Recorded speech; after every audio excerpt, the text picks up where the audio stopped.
Hello, this is Cliff Brock with World Travel Plus. We search out the places that the travel brochures and the travel agents don't tell you about so you don't have to. Join us today to see where we've wandered next.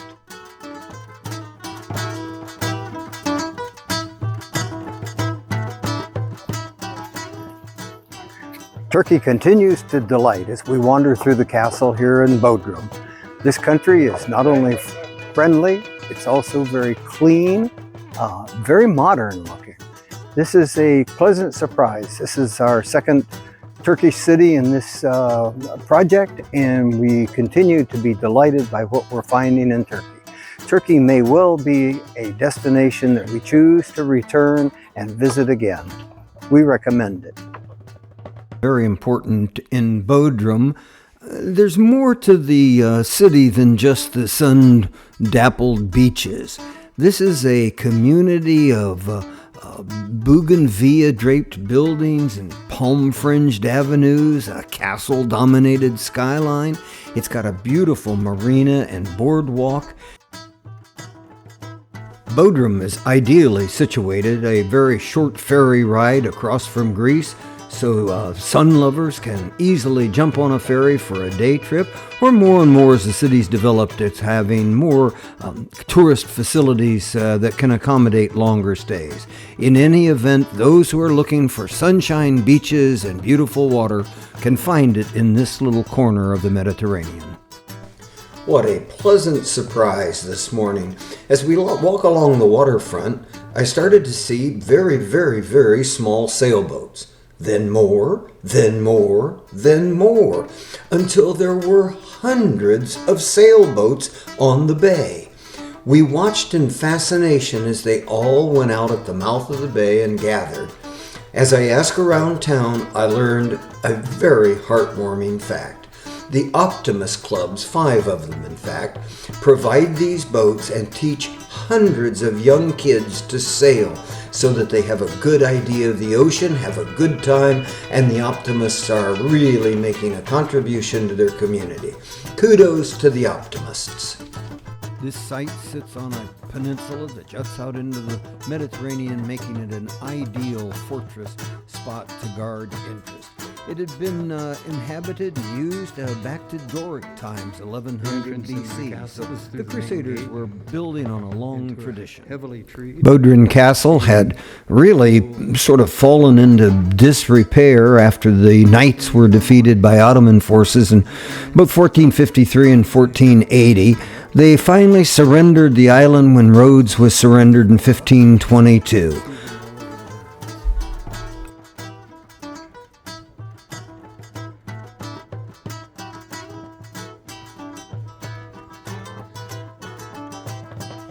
Normally, you don't think about the Crusades when you think about Turkey. The Knights of St. John, 200 years before the building of the castle at Bodrum, had been defeated. So you ask yourself, why in the world would they build a castle in Bodrum, Turkey, and have such a large necropolis? And the answer has to be that they were defending Christian interests. At this point, they were no longer on a crusade of religious zealotry, but rather looking after commercial interests in a far-flung part of the world. One event worth taking in Bodrum is the Bodrum International Ballet Festival, usually held in July or August each summer, often in the Alicanassos Theater, an ancient theater in the downtown area. You'll see performers such as the Vienna State Ballet, the Shishkehishvili Georgian National Ballet, the Svetlana Zakharova, and the Alonzo King Lines Ballet. Worth a trip if you are a big ballet fan. The site is now the home of the Underwater Archaeological Museum, And you can see some of the things from that. I know it sounds kind of strange to say it's an underwater museum and then you can walk through it, but above land you'll find a replica of one of the ships and an amphora collection that was brought up. It is Bodrum Museum of Underwater Archaeology. It was founded in 1961 and today is dedicated to research, preservation, and display of artifacts that are recovered from underwater excavation. This part of the Aegean was an extraordinarily busy shipping route, lots of war, so lots of ships on the bottom. It sits on the site of the ancient city of Halicarnassus, which once housed the mausoleum of Halicarnassus, one of the seven wonders of the ancient world. It was the Halicarnassus was destroyed by earthquakes. It's been renovated in the last few years. Today it has a remarkable collection of amphoras, ancient glass, bronze artifacts, and clay items and iron relics. The castle in town is certainly one with a storied past. Its full name, by the way, is the Castle of St. Peter, the Liberator of the Order of the Knights of the Hospital of St. John's of Rhodes. That's a mouthful. But given its strategic location, it's been a notable military garrison for years and years. It was built on an island of Zephyria, about the same time the Trojan Wars were going on, and King Mausolus in 377 to 353 was in charge of the Empire of Korea and decided to move the capital to Halicarnassus. The Zephyrian Peninsula was small, but it was connected to the mainland, and so it made a very defensible position. Almost no visit to any European town wouldn't be complete without a visit to the market, and the Bodrum Grand Bazaar was a particularly robust market. People were really out getting their grocery shopping done. Very few tourists in this market. That was not terribly surprising. I don't think this is a huge tourist venue. There are several quiet little niches where you can go and get some lunch. This was a little plaza with an outdoor restaurant. It was just felt pleasant, kind of green and nice to be in. You also need, while you're in Turkey, certainly in Bodrum, to stop and get a glass of pomegranate juice. This is almost the national drink of Turkey, so our group stopped by and watched as the vendor squeezed the juice and provided this very healthful drink. Pomegranate is rich in polyphenols and it's a powerful antioxidant.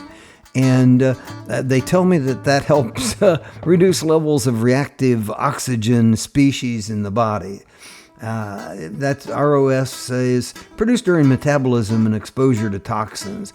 So I guess pomegranate juice in the Turkish view flushes the body of these antioxidants, and the antioxidants can remove this reactive oxygen species.